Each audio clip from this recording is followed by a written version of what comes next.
Hallelujah. Welcome to the Miqra. Today, our study is entitled Holiness, Distinguishing Between Clean and Unclean, or subtitled. I like long titles and long subtitles because, I know, sometimes short titles don't really give you an insight into what we're going to be talking about, but hopefully this does. The importance of keeping your body clean and separated unto Yahweh. And this is taught in the Old Testament and in the New Testament, really across the board. These principles, these instructions are given. And so we're going to do a part 2 on the holiness study. Last week we kind of got a basic definition of holiness. And we began with this, and this is our review, just this one slide. The call to be holy.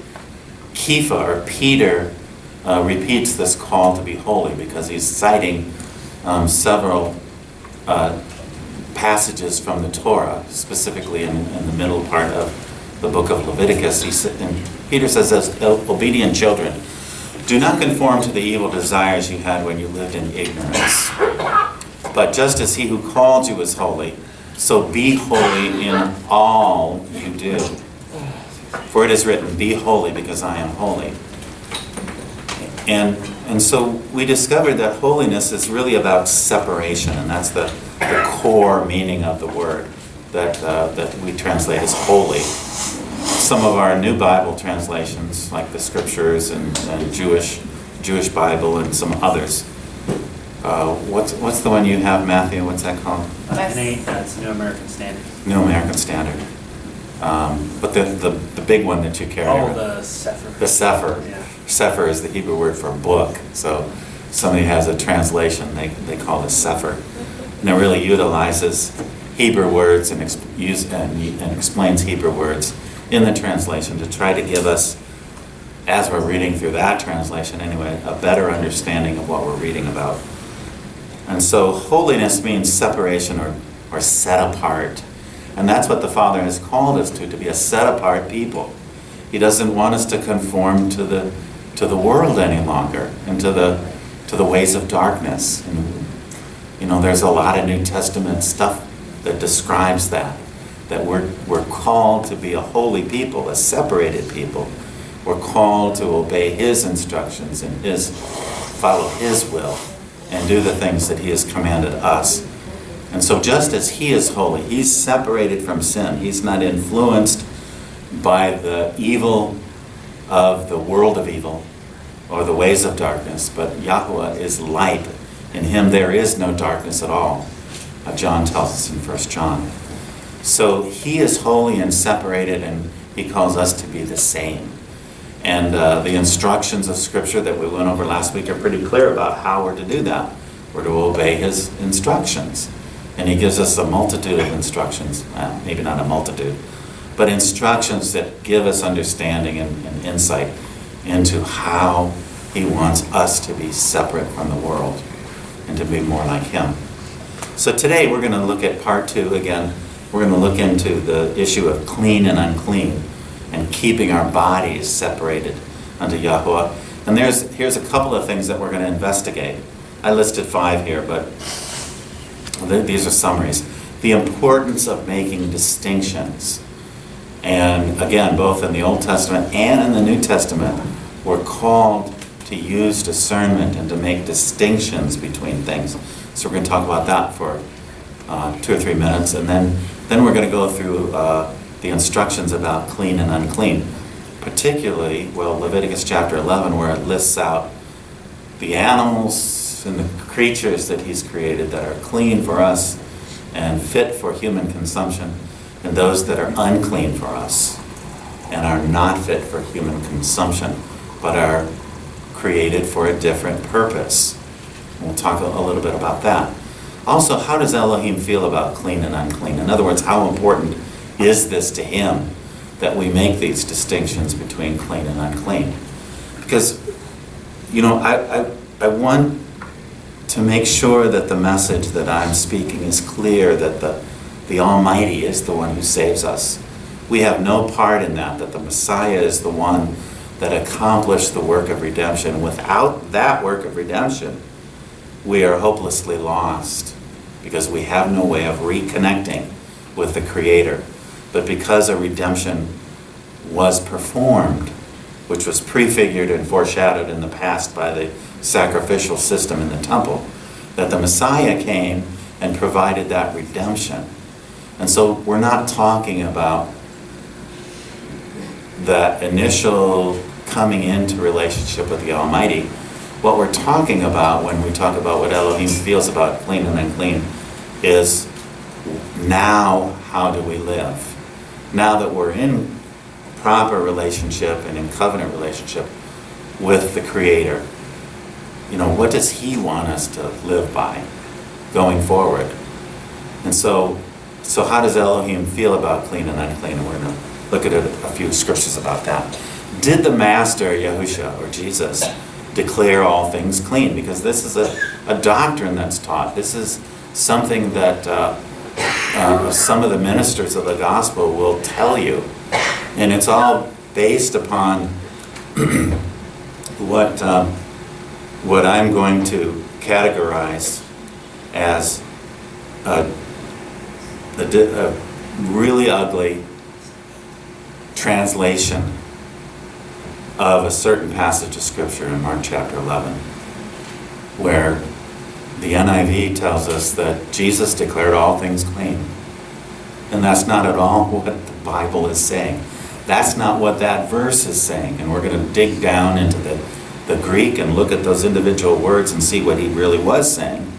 Because I think that the theologians have really done a huge injustice to people that are following the Messiah in delivering this kind of a translation which is irresponsible. So anyway, I'm going to go on about that when we get to that section again. And then finally the vision of Peter and the sheep, because the vision of that sheep coming down from heaven with all of those four-footed creatures, and Peter's told to kill and eat, is taken by some as permission now to eat anything that we want, that somehow God has made all things clean. And we're going to take a look at that and clarify some things. So let's get into the first section of our study today, the importance of making distinctions. Vayikra, Leviticus 10 says this: you must distinguish between the holy and the common, between the unclean and the clean, and you must teach the sons of Israel all the decrees Yahweh has given them through Moshe. So here again it's talking about holiness, and last week we talked about the decrees, the laws and instructions that Father gave us that help us to understand what it means to be separated unto Him.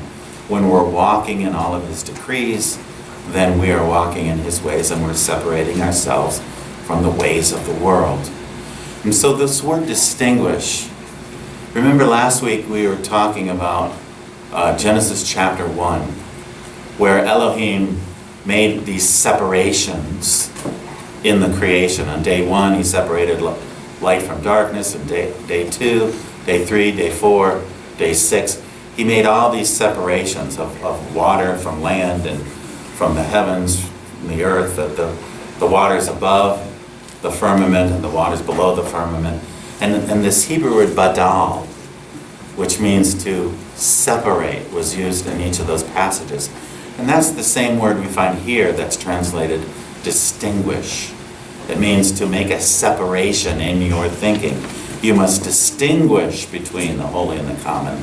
In other words, you must come to understand in your mind how those things are different and why they're different, and why Yahweh is calling us to be holy and not to walk in the common things.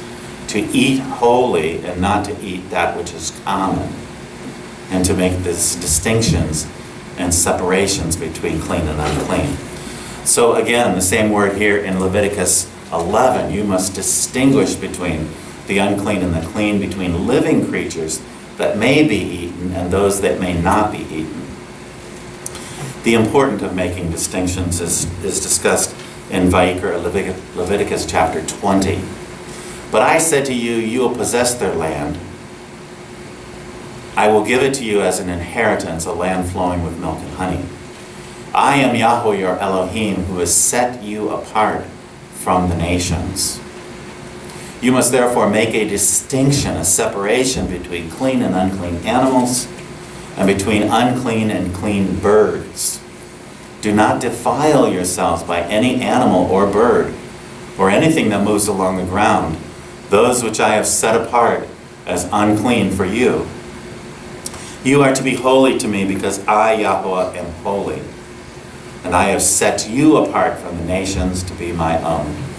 So here, the people of Yahweh are set apart because we're separated from the rest of the world to be a people that are pleasing to Yahweh. And He's looking for a people who will do what is right, who will listen to His instructions and obey. And so we are called to be those people, the people that He's looking for. And the only way that we can be His people is to comply. In other words, to go along with the program, if we can put it that way. To agree with the Creator about what is good and what is evil, about what is right and what is wrong. To make those same distinctions that He makes about lifestyle, about what we're going to eat, what we're going to wear, how we're going to talk, how we're going to conduct ourselves, who we're going to be with in that lifelong covenant relationship of marriage. So Yahweh is the one that is separating us to be a people for Him and not the people of the world, because the people of the world are going to have their own destiny because they do not know Him and they do not desire to follow Him. But those who love Him and obey Him, who love Him with all their heart and soul and strength, are the people that are going to be received in that day, the day of judgment, where the Messiah is going to be judge, and He's going to make separations. He's going to separate the wheat from the tares. He's going to separate the sheep from the goats, right? He's going to separate those who love Him and belong to Him from those who don't. And that judgment is going to be enacted and declared, and the destiny of human lives will be set and then carried out. The importance of making distinctions is also spoken of in the New Testament, and I'm just going to cite this one verse, Hebrews chapter 5, verses 13 and 14. Anyone who lives on milk, still being an infant, is not acquainted with the teaching about righteousness. There's a little bit of an echo. There's feedback that I'm getting here. We can't hear it. You can't hear it. I can hear it. It's in my ears.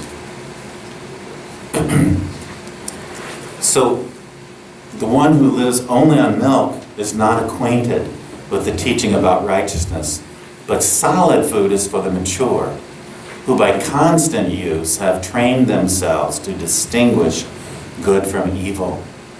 And this is what the Old Testament is talking about, where it gives us the particulars, the instructions, the commandments about what is clean, what is unclean, what we should eat and what we should not eat. This is the solid food of the Word. It's the core stuff. It's not just, the milk is just that introductory teaching that brings us into some understanding of who Elohim is and the redemption that He's provided. But at some point in time, we have to move past just rehearsing over and over and over, the way of salvation and the simple things, and trying to evangelize and get people to accept Jesus into their hearts. And all that's important. But we got to move on as a people, as a congregation, and begin to dig into the solid food, because the solid food is for the mature. And it's the solid food that's going to bring us an understanding and the ability to distinguish between that which is good and evil and right and wrong and clean and unclean and so forth. And so that's the goal that's one of the goals of assembly. We talked about reasons for assembly at the beginning of our service today. Another one of those purposes of assembly is to bring about an understanding of solid food, to bring an understanding of what the Word teaches in a detailed examination of those things so that we can understand what we're really being called to. So those of us who love Messiah and love the Almighty are going to want to move on from just the simple preliminary message of the gospel and move on to get deeper understanding so that we know how to walk things out and we know how to answer people when they ask us questions about the hope that we have.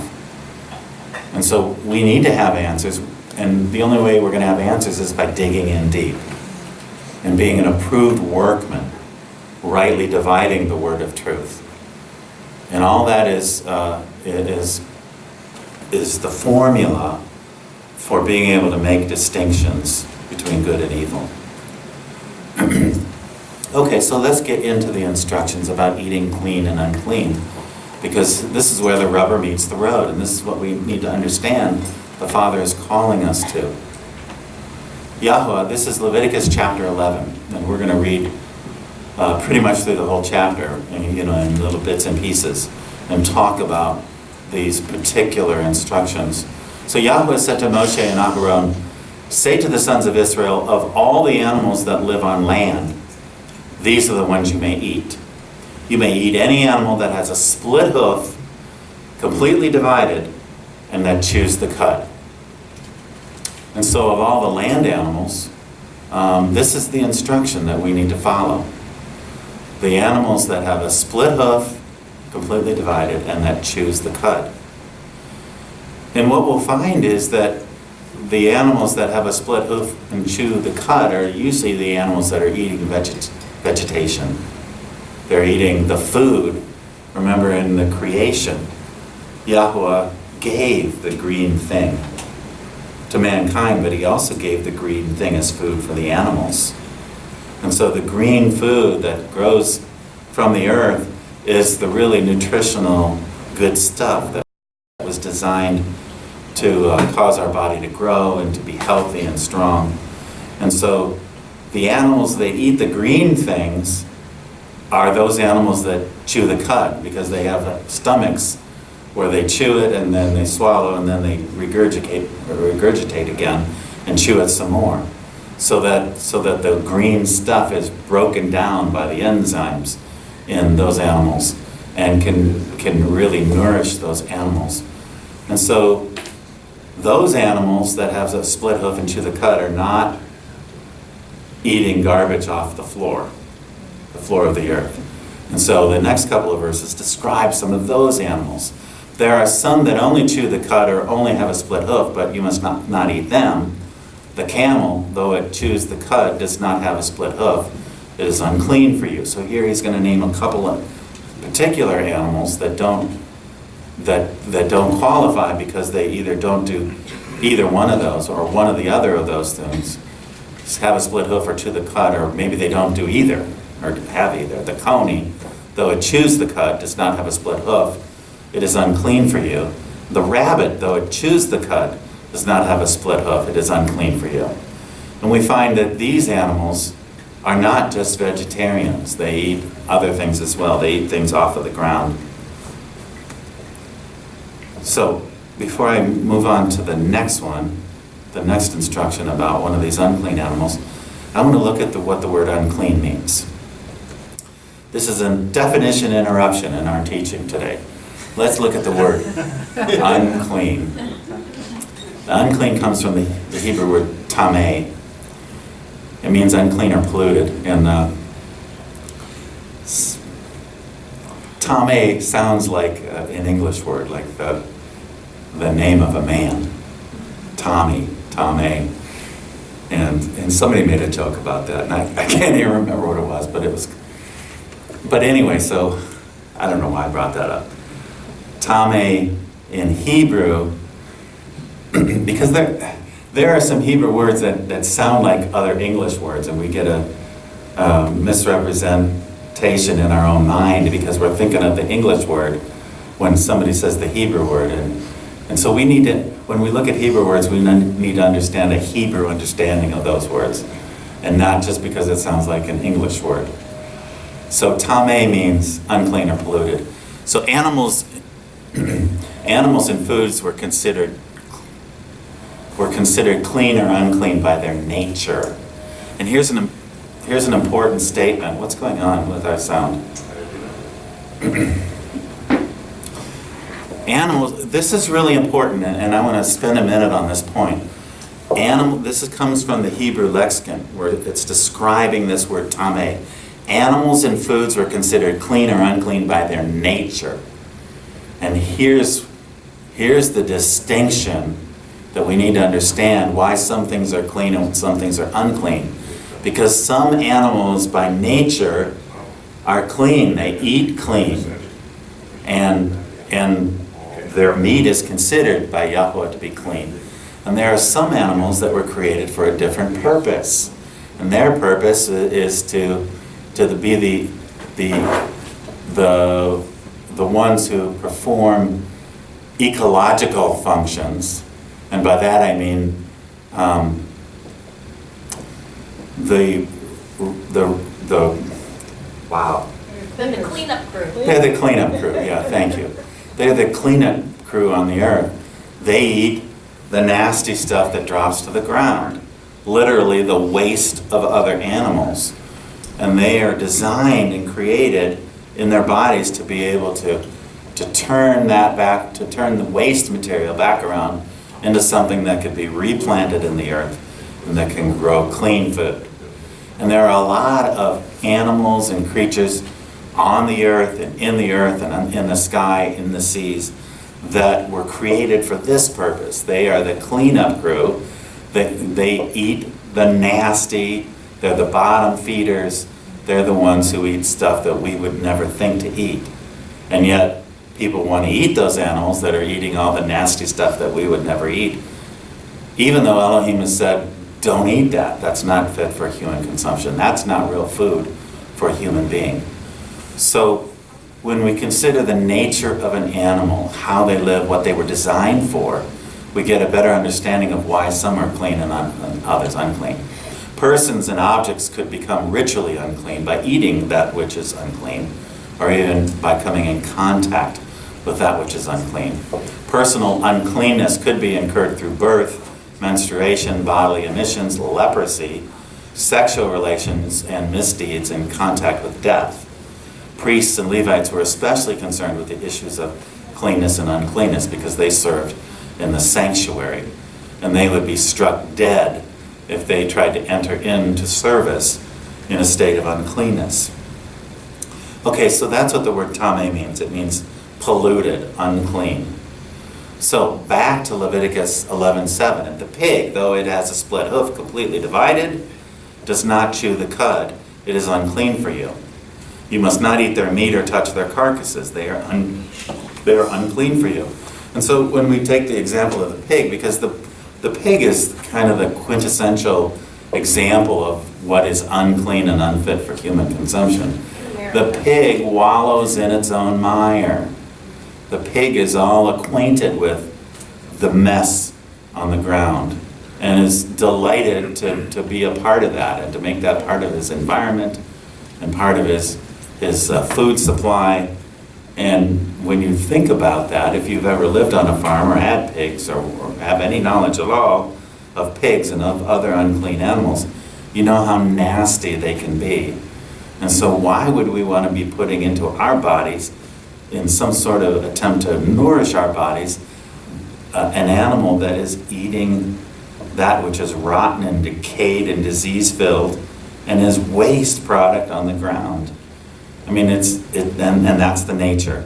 And so that's why Father has given us these instructions about these things that we should not be eating.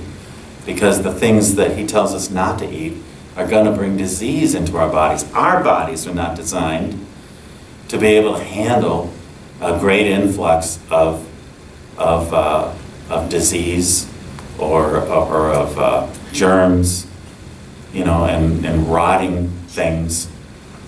To a certain extent, our body can handle a little bit of that. And the Messiah talked about in Mark chapter 11 about that process, and we're going to get to that toward the end of the study today. But by and large, the human body is not designed. And that's why Father gave us the instructions. He knows how we're designed. He knows how they're designed, those unclean things, and he tells us not to touch them, not to eat them, not to become defiled by them. So Leviticus 9:11, of all the creatures living in the water of the seas and the streams, you may eat any that have fins and scales. And so here's the word, here's the instruction that we need to remember.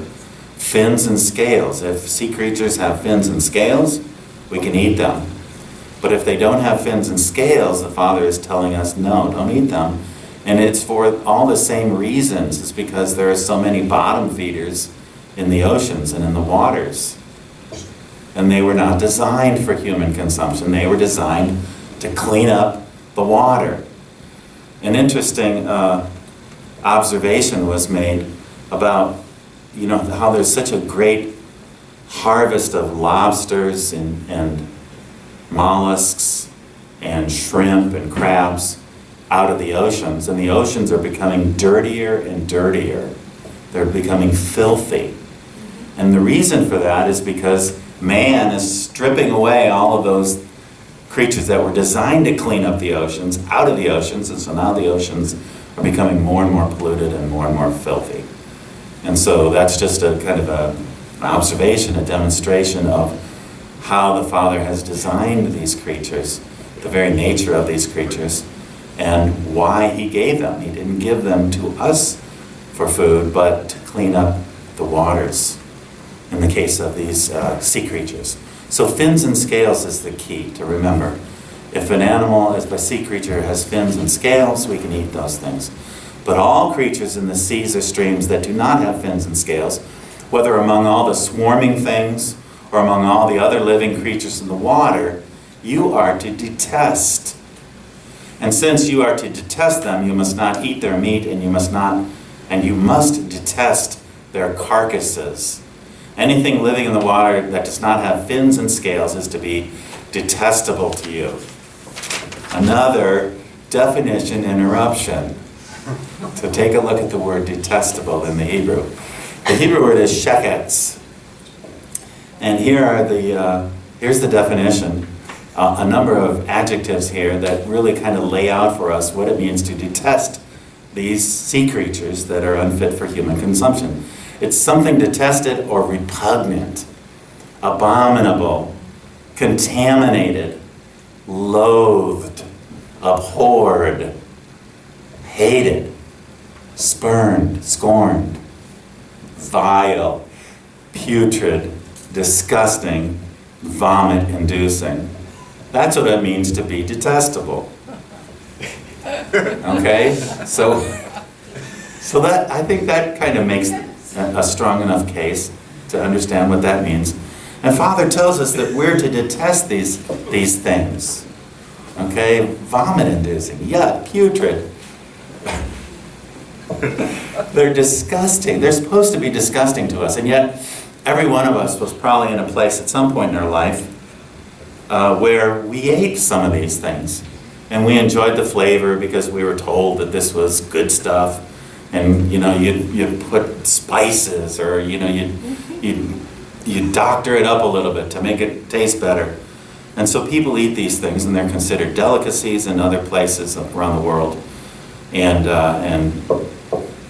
yet Father tells us that we're to have an attitude of disgust toward those things as a food source. Now, of course, all these things, again, they have purpose in the universe, in the seas and in the waters and so forth. But for us, as food, we're to abominate these things. And for me, as I was coming out of the way of eating the unclean things and began to eat clean, I didn't initially have that feeling of disgust toward those things that are unclean. But as I continue to read the Word and as I continue to put this into practice and ate only that which was clean, recognizing and of course seeing videos that people put out there on YouTube and the internet about some of these things and how just disgusting they really are. You can find lots of videos like that. My attitude now, and it's not something that I manufactured within myself, it came as a natural consequence of listening and agreeing with what the Father was saying. These animals now are disgusting to me. And even to smell them cooking on a grill turns my stomach, literally. It's disgusting and vomit-inducing and putrid and all the rest. They're vile. And so when we come into agreement and begin to practice and walk out the things that Father has instructed us, we can have His mind and His attitude toward those things. And that's what, for me, that's what this came to be, is now I consider these things detestable too. I detest them as a food supply. I would never go near them. And we're always on the lookout from the foods that we buy in a grocery store and from the things that we would eat in a restaurant. We're always looking for where the world has slipped something in on us and not told us what the true ingredients were, or not how these things were prepared. Because there are certain ways that certain instructions we need to follow in terms of making sure the unclean doesn't enter into our bodies, knowingly or unknowingly. So, foods that you buy in a grocery store will have things that were manufactured from unclean sources. And we need to, as we try to walk this out, we need to be more and more aware of that, and to look for those things, and to do research on the products that we buy in the grocery stores, and in the things that we eat at restaurants, because there are further instructions about not, the grill that you cook your food on or grill your food on. If there was something unclean on that grill, then you can't put something clean and eat the clean thing that was grilled on that same grill, unless you scour that grill first from the contaminants that came from the unclean thing that was cooked on that grill. A grill is an exception to some of the rules, because you can scrub a grill, a metal grill, an iron grill, and make it clean. But clay pottery is something that's unclean. Will, the moisture and the uncleanness will sink into the fabric of clay. And so the instruction in Scripture is to throw those clay pots out that have been contaminated with the unclean carcass. So there are further rules, and we'll look at some of those maybe another day. But we're trying to keep this on the surface level today and just go through the basics of clean and unclean. So there's our definition interruption: detestable. Yuck. Instructions about eating clean and unclean. Again, Miqra, Leviticus 11, verses 13 and following. These are the birds. So we looked at the land animals, we've looked at the sea creatures, and now we're going to look at the birds. These are the birds you are to detest and not eat because they are detestable. And here he lists out some of these birds: the eagle, the vulture, the black vulture, the red kite, any kind of black kite, any kind of raven, the horned owl, the screech owl, the gull, any kind of hawk, the little owl, the cormorant, the great owl, the white owl, the desert owl, the osprey, the stork, any kind of heron, the hoopoe, and the bat. And if you'll give thought to the nature of these birds, they're all predators, right? They eat dead carcasses, basically. I mean, that's a main part of their food supply, is they're always looking around, right? The hawks and the eagles and the vultures, they're always looking down for dead bodies, because they're going to feed off of the dead bodies. And so these things are to be detestable. Now, there's no instruction in Scripture about what birds are clean. Is there another passage other than Miqra 11 that gives us, and can anybody recall that? I'm going to have to look at that further. But Yeah, here in there is- Miqra 11, There is one that says, it lists some birds that are unclean. I just read it. It's Deuteronomy. birds that are clean. No, it just says the unclean. Okay, so this is just a listing of the unclean birds. There are some flying creatures, and here in verses 20 to 23, there are some flying creatures that are clean for us. It says, all flying insects that walk on all fours are to be detestable to you. There are, however, some winged creatures that walk on all fours that you may eat. Those that have jointed legs for hopping on the ground. Of these, you may eat any kind of locust, katydid, cricket, or grasshopper. But all other winged creatures that have 4 legs you are to detest. So there's just a couple of things here that can be eaten. And they're clean because these are some of the locusts, the crickets, the grasshoppers. They feed on the green thing. They feed on grains and grass and flowers and those kind of things. And so they're clean. But all the rest of the winged creatures, including most of the birds, are unclean. Verse 24, you will make yourselves unclean by these. Whoever touches their carcasses will be unclean till evening. Whoever picks up one of their carcasses must wash his clothes, and he will be unclean till evening. And by carcass, it's talking about the dead carcass.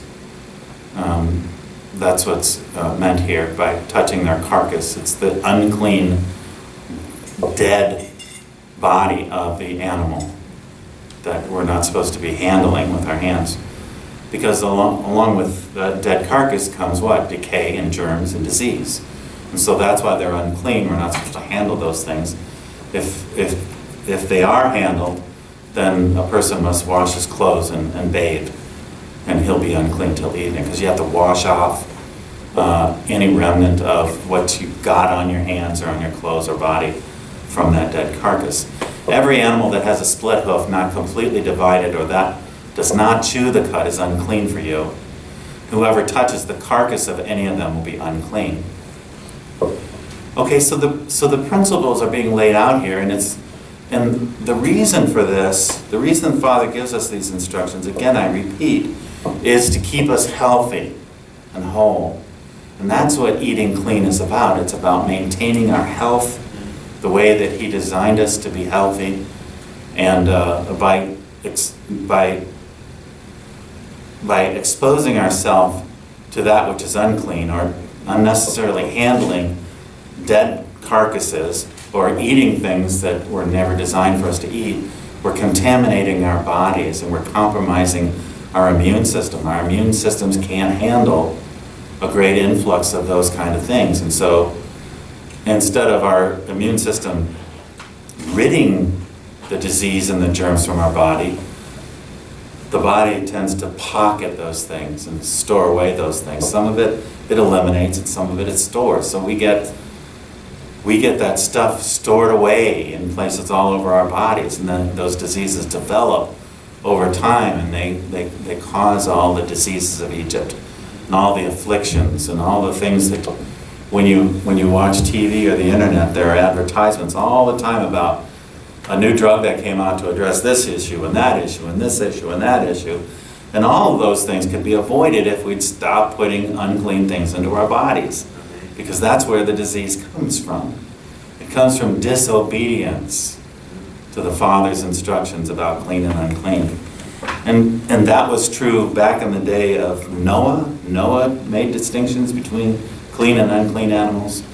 During the time of Sinai and the history of Israel living in the land, there was that knowledge of the nature of animals, and none of that has changed. The animals are still the same animals He created.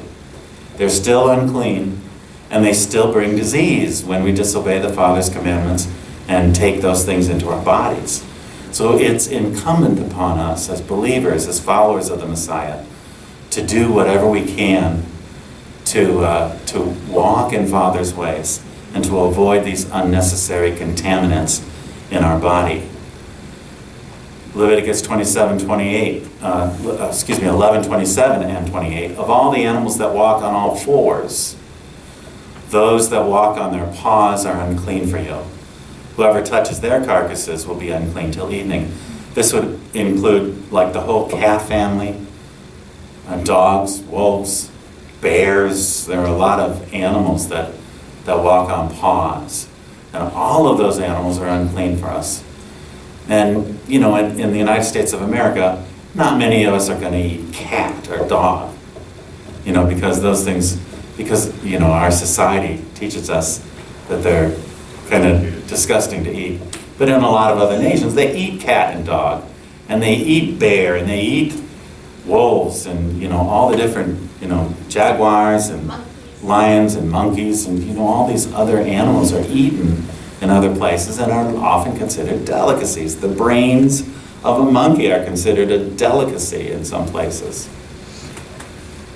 Anyway, I'm just saying, that's the way of the world, but the way of the Father is for us to avoid those things that He's told us very clearly and plainly are unclean for us. So the animals that walk on paws are also unclean. Anyone who picks up their carcasses must wash his clothes, and he will be unclean till evening. They are unclean for you. Of the animals that move about on the ground, and here's, I think, a fifth or sixth category of creatures, these are unclean to you. Animals that move along the ground, in other words, the ones that are close to the ground and scoot along the ground. The weasel, the rat, any kind of great lizard, the gecko, the monitor lizard, the wall lizard, the skink, and the chameleon. And now I don't know what a skink is, but it's there. So maybe you can help me. Somebody can tell me what a skink is. Of all those that move along the ground, these are unclean for you. Whoever touches them when they are dead will be unclean till evening.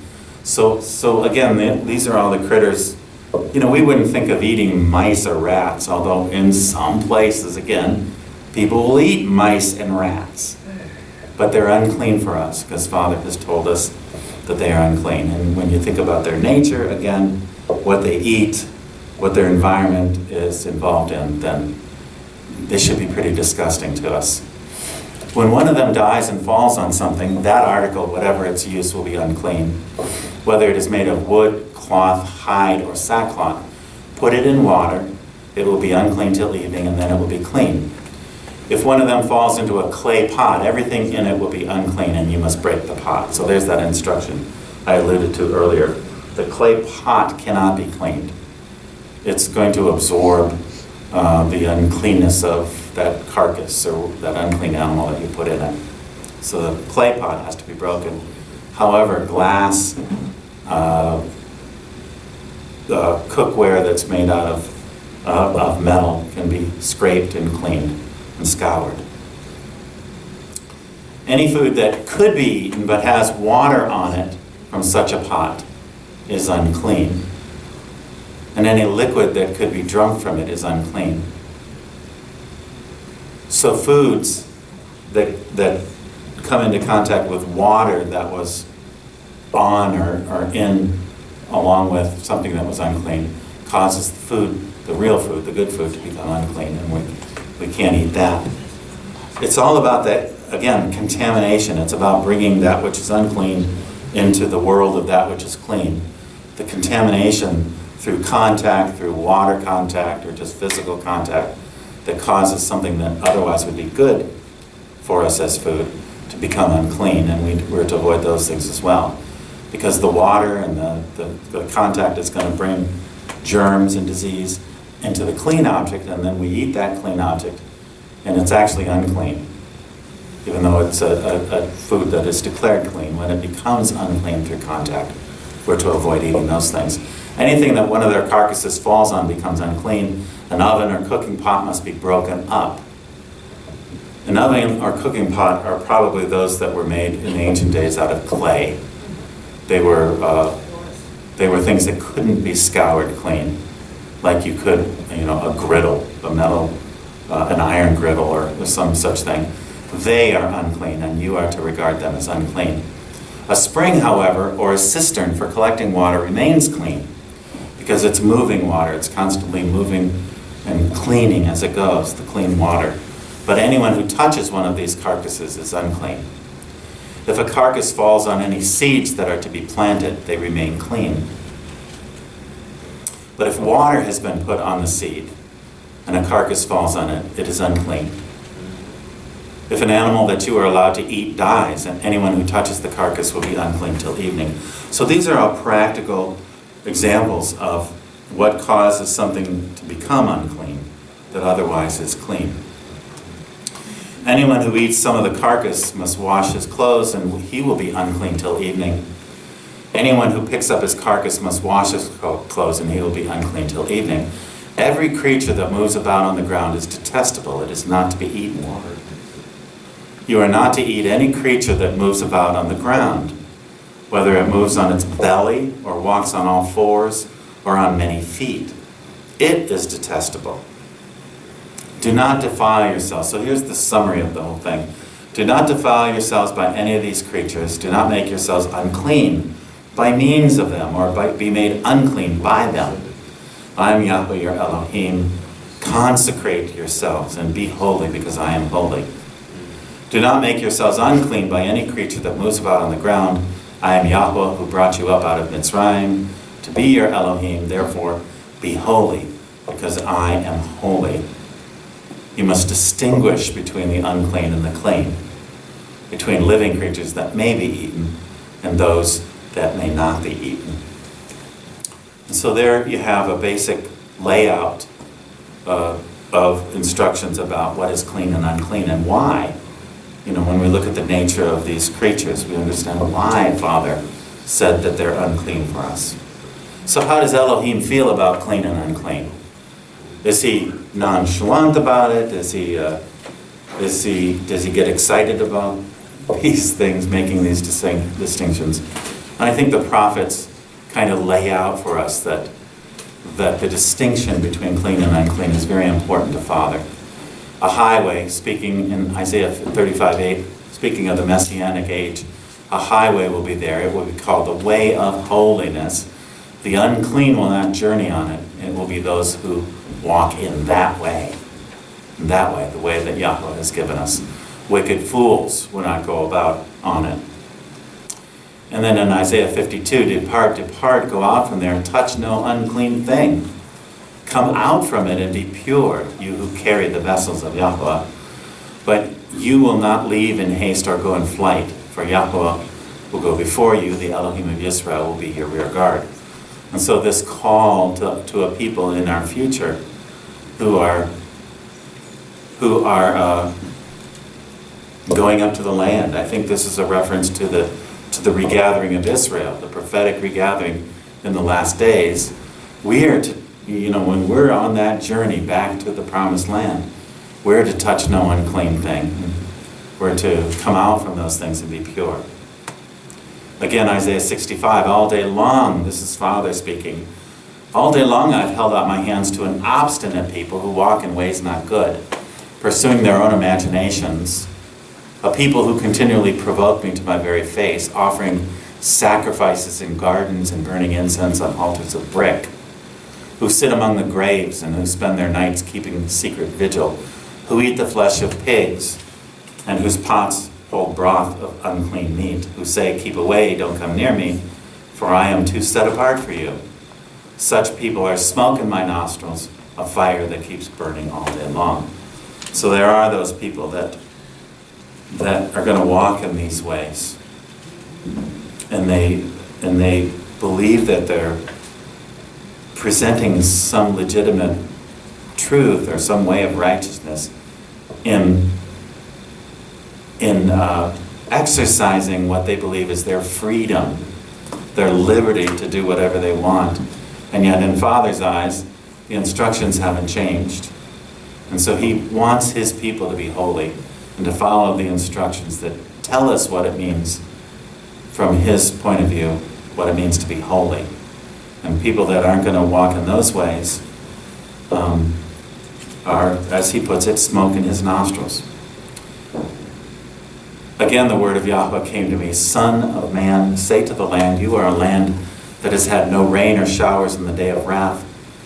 There is a conspiracy of her princes within her, like a roaring lion tearing its prey. They devour people, take treasures and precious things, and make many widows within her. Her priests do violence to my Torah and profane my holy things.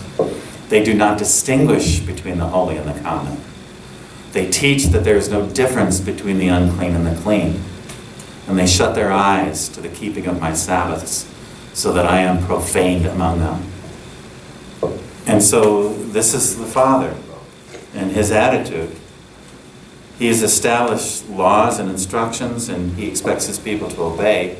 And those who shut their eyes to obedience and who will not make the same distinctions that the Father makes, particularly between clean and unclean and holy and unholy, he he has a certain attitude toward those people, an attitude of, I guess, disgust, because he feels he's being profaned by the people that do those things.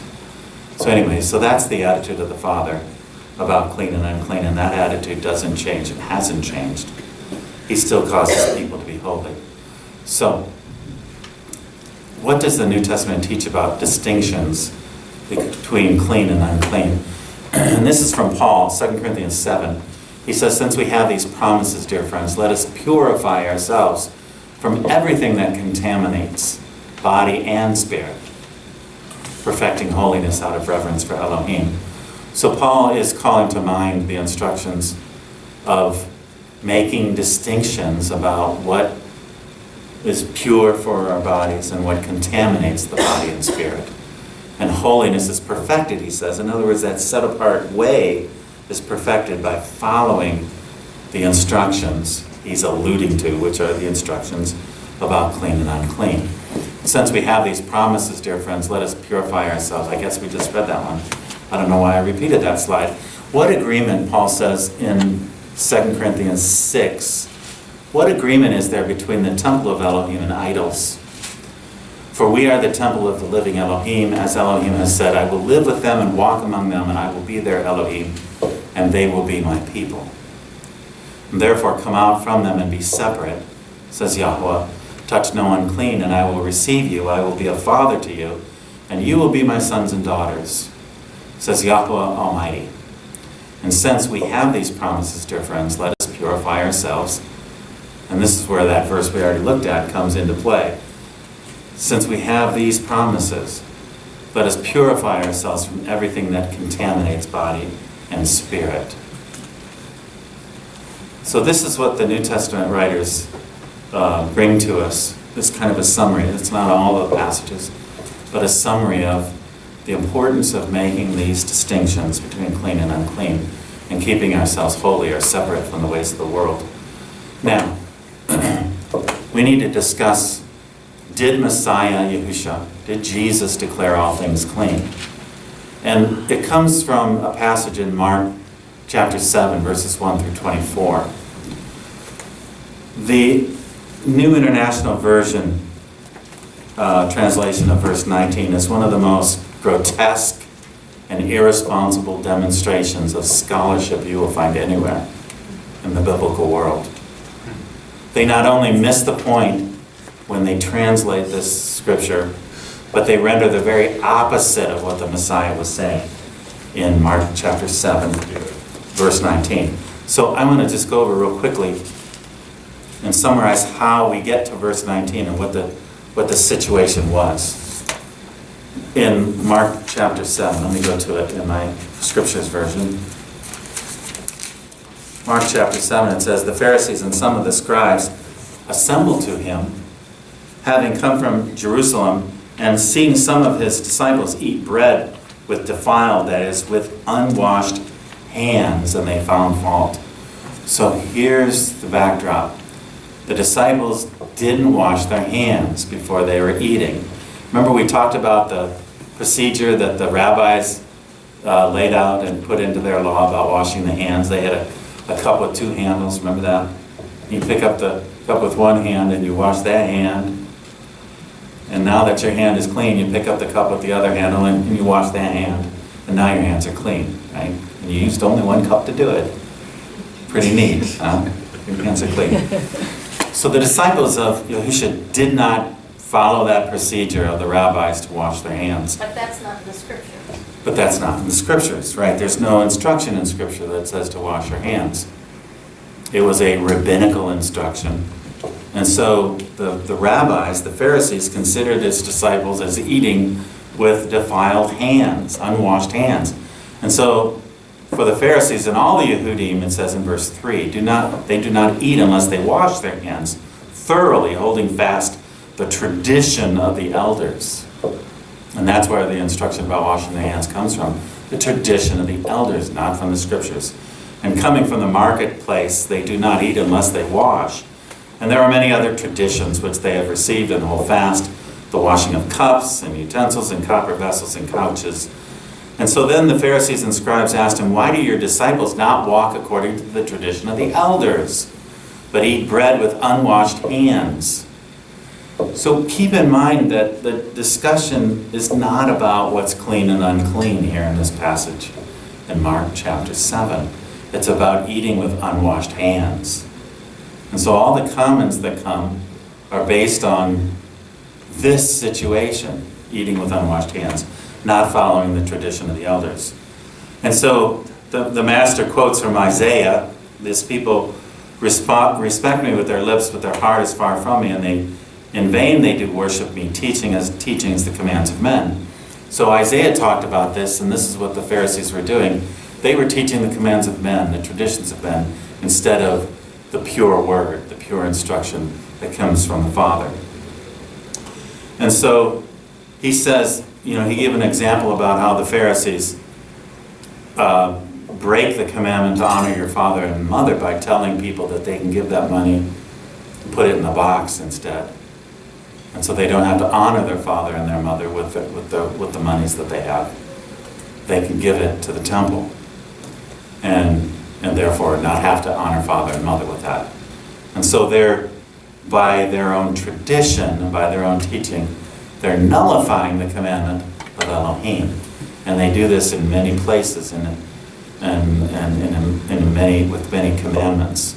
They create commandments that usurp or have a higher priority, if you will, in their own laws and traditions. And so therefore they're teaching people that they don't have to obey the command of God as long as they're obeying the Pharisee, the rabbinic commandment instead. So this is the backdrop to what's happening here. It says, the master, in verse 14, calling the crowd to him, he said to the people, "Hear me, everyone, and understand. There is no matter that enters a man from outside which is able to defile him." Again, he's not talking about clean and unclean. He's talking about germs on your hand or dirt on your hands. But it is that which comes out of the man that defiles the man. If anyone has ears to hear, let him hear. And when he went from the crowd into a house, his disciples asked him concerning the parable. And this was a parable. It could have been misunderstood, and it has been misunderstood in our own day. What the Messiah was saying here, that there's no matter, there's no thing that enters a man from outside which is able to defile him. So the master responded to his disciples in verse 18, "Are you also without understanding? Do you not perceive that whatever enters a man from outside is unable to defile him, because it does not enter his heart, but his stomach, and is eliminated, and thus purging all the foods?" The NIV, up on the slide, the NIV translates verse 19 this way, "For it does not go into his heart, but into his stomach, and then out of his body. And in saying this, Jesus declared all foods clean." This is the translation. But it's anything but what the actual passage is saying. And with exclamation points and with capitalized letters, I say, what? How could they translate it that way? It's irresponsible. Here's the Greek. And I'm not going to read it to you because I don't know what most of us wouldn't know what I was reading anyway. But I'm going to point out certain words here that are key words. The first part of that, verse 19, is pretty straightforward. It does not go into his heart, but into his belly or into his stomach. And that part of the translation is accurate. But the rest of it is what has been mistranslated and miscommunicated. Because in the Greek, literally it says, it does not go into the stomach, or it does go into the stomach and into the latrine. It goes out, thus purging everything that was eaten. And so he's not declaring anything clean here. He's simply describing the biological process of our body and purging the things we've taken in. The body purges them. And it's done in a latrine or a toilet. I mean, I probably don't have to say a whole lot more about what he's talking about. It's the purging of foods from the body. And so this purging process that the body naturally does is what rids or eliminates these things that go into our stomach out of our body. And so the dirt that if somebody eats with unclean hands and something gets on their food and they eat it, the body just naturally purges it. It does not defile the man. Okay? And that's all he's saying here. He's not declaring anything about clean or unclean, which the NIV and a couple of other scriptures kind of imply. Even the New American Standard, which I have in this slide, implies the same kind of thing. It says, it does not go into his heart, but into his stomach and is eliminated. And there's a question mark there. I'm not sure if the translators were unsure of that they were translating it right. And then in italics they say, thus he declared all foods clean, which is not what he was doing at all here. So that parentheses, thus he declared all foods clean, that's not even in the Greek. No, it's not in the Greek. Did they add that? They added thus he. It's a mistranslation of the last little phrase in verse 19, cleansing or purging all things eaten. Oh. That's what the Greek literally says, it purging all things eaten. It's the body flushing things out, right? That's what he's talking about. He's not talking about declaring food, unclean things clean, which a couple of these English Bible translations want to put in there. King James is right? King James is correct. Do you have the King? Anybody have the King Yeah. James? I Yeah, didn't. it's not in the King James. So this particular rendering isn't in the King James. And the he is not in the sentence either. Right, he declared all foods clean, yeah. That's not there.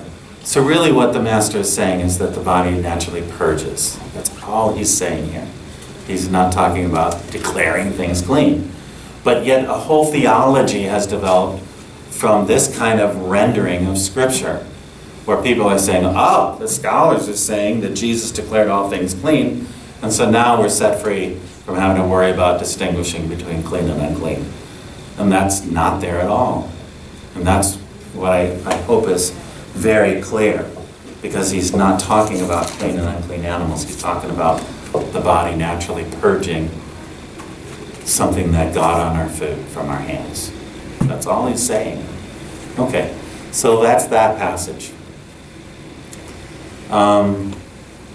This literal rendering of the Greek, the way that I've explained it to you, I just wanted to put it up on the board.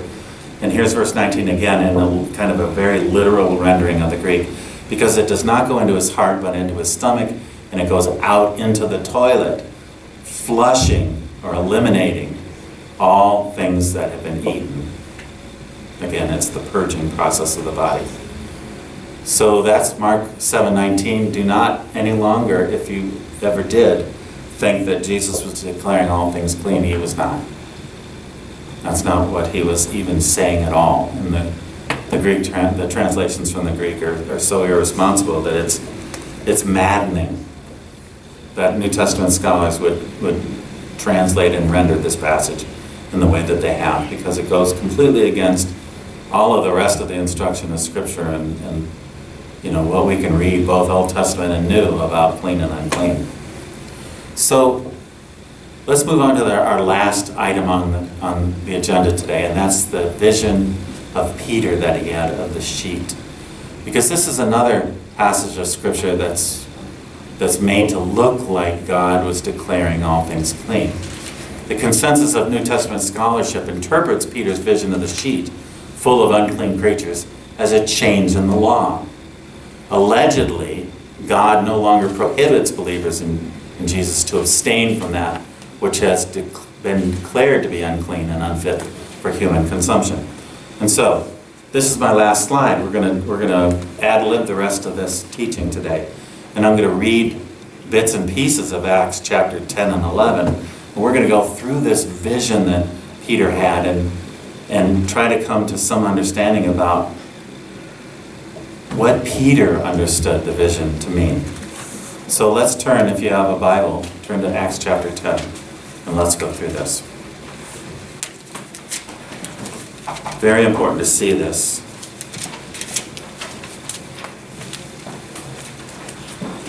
There was a certain man in Caesarea called Cornelius, a captain of what was called the Italian regiment, dedicated and fearing Elohim with his household, doing many kinds of deeds to the people, and praying to Elohim always. He clearly saw in a vision about the 9th hour of the day a messenger of Elohim coming to him and saying to him, Cornelius, and looking intently at him, and becoming afraid, he said, what is it, Master? And he said to him, your prayers and your kind deeds have come up for a remembrance before Elohim. And now send men to Yaffo, and send for Shimon, Simon, who is also called Kepha or Peter. He is staying with Shimon, Simon, a leather tanner, whose house is by the sea. And when the messenger who spoke to him went away, Cornelius called 2 of his household servants and a dedicated soldier from among those who waited on him continually. And having explained to them all, he sent them to Yaffo, or Jaffa. And on the next day, as they were on their way and approaching the city, Kepha, Peter, went up on his housetop to pray about the 6th hour. And he became hungry and wished to eat, but while they were preparing, he fell into a trance. And he saw the heaven opened and a certain vessel like a great sheet, bound at the 4 corners, descending to him and let down to the earth, in which were all kinds of 4-footed beasts of the earth, and wild beasts, and creeping creatures, and the birds of the heaven. And a voice came to him, rise up, Kepha, slay and eat. But Kepha, Peter said, not at all, Master, because I have never eaten whatever is common or unclean. And a voice came to him again the 2nd time, what Elohim has cleansed, you do not consider common. And this took place 3 times, and the vessel was taken back to the heaven. And now here's a key verse that we often skip over. While Kepha was doubting within himself about what the vision might mean, he was doubting what the vision might mean, because on the surface, the vision sounds like he's being literally told to kill and eat those 4-footed beasts, right? And so he's doubting that because he knows that the Father's instructions about, clean and unclean are for our holiness. And he's never touched those things. And so he's doubting, uncertain about what the vision means. And so he's contemplating and thinking about the vision. So the men who had been sent from Cornelius, having asked for the house of Shimon, stood at the gate, and calling out, they inquired whether Shimon, who was also called Kepha, was staying there. And as Kepha was thinking about the vision, again contemplating the meaning of the vision, the Spirit said to him, see, 3 men seek you, but rise up, go down, and go with them, not doubting at all, for I have sent them. And so Kepha went down to the men who had been sent to him from Cornelius, and said, look, I am the one you seek, why have you come? And they said, Cornelius the captain, a righteous man, and one who fears Elohim, and well spoken of by the entire nation of the Yehudim, the Jews, was instructed by a set-apart messenger to send for you to his house and to hear words from you. And so, inviting them in, he housed them. And on the next day, Kepha went away with them, and some brothers from Yaffo went with him. And the following day, they entered into Caesarea. And Cornelius was waiting for them, having called together his relatives and close friends. And it came to be that when Kepha entered, Cornelius met him and fell down at his feet and bowed before him. But Kepha raised him up, saying, stand up, I myself also am a man. And talking with him, he went in and found many who had come together. And he said to them, you know that a Yehudi man, a Jewish man, is not allowed to associate with or to go to one of another race. But Elohim has shown me. Here's Peter's interpretation of the vision. He's been contemplating on it for a couple of days now. That the Jews aren't allowed to associate with the Gentiles because the Gentiles were considered unclean. But Peter says, Elohim has shown me that I should not call any man common or unclean. It has nothing to do with the four-footed creatures. That was the vision that was meant to direct Peter into an understanding about the status of the Gentiles. And so that is why I came, Peter says, without hesitation when I was sent for. So I asked, why have you sent for me? And Cornelius said, 4 days ago I was fasting until this hour, and at the 9th hour I prayed in my house, and see a man stood before me in shining garments and said, Cornelius, your prayer has been heard, and your kind deeds were remembered before Elohim. So now send to Yafo and call Shimon here, who is also called Kepha. He is staying in the house of Shimon the leather tanner by the sea, and when he comes, he shall speak to you. So Peter has already laid out for them what he understood the vision to mean. It was about the Gentiles, and now their status, at least in his sight, in Peter's sight, and in the followers of Messiah's sight, should not be any longer unclean. That no one should consider the Gentiles unclean. So, I sent to you immediately, he said, and you have done well to come. And now we are all present before Elohim to hear all that you have been commanded by Elohim. And opening his mouth, Kepha, Peter said, truly I see that Elohim shows no partiality. But in every nation, he who fears him and works righteousness is accepted by him. He sent the word to the children of Israel, bringing the good news, peace through Yahushua the Messiah. He is the master of all. And you know what word came to be throughout all Judea, beginning from the Galilee, after the immersion of Yochanan, proclaimed how Elohim did anoint Yahushua of Nazareth with the set-apart spirit and with power, who went about doing good and healing all who were oppressed by the devil, for Elohim was with him. And we are witnesses of all he did, both in the country of the Yehudim and in Jerusalem, whom they even killed by hanging on a timber. Elohim raised him up, this one, on the third day, and let him be seen, not only to all the people, but to witnesses, not to all people, but to witnesses, those having been chosen before by Elohim, to us who ate and drank with him after he rose from the dead. And he commanded us to proclaim to the people and to witness that it is he who was appointed to Elohim to be judge of the living and the dead. And so we could read further, but the point is already made that Peter's understanding of the vision was that he was to have a change of attitude toward the Gentiles and no longer consider them to be unclean. And so what the Father has cleansed, if you will, the Gentiles through repentance, that no Jew or no believer is to consider to be unclean, because the Father has cleansed them. The Father receives them.